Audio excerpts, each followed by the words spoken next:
తానొకటి తలిస్తే దైవం ఒకటి తలిచిందని లక్కీ విషయంలో రుజువైంది. ఎంతో కష్టంతో లక్కీ బేబీస్కి జన్మనిద్దాం అనుకుంది. కానీ ఫస్ట్ బేబీ ఏమైందంటే లోపలే చనిపోవడం వల్ల అది నొప్పులు ఇవ్వలేక చనిపోయింది.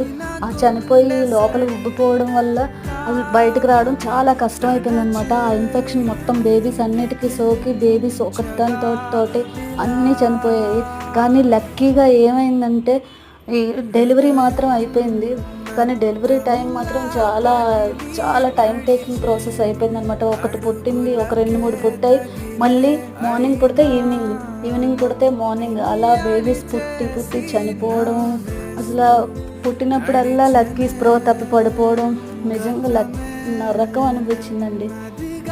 కానీ ఇప్పుడైతే మాత్రం లక్కీ చాలా చాలా నీరసంగా ఉంది. అసలు ఏమీ తినలేకపోతుంది. పాలు కూడా గడ్డలు కట్టేసాయి. అందుకే పాలు కూడా పిండేస్తున్నాను అన్నమాట.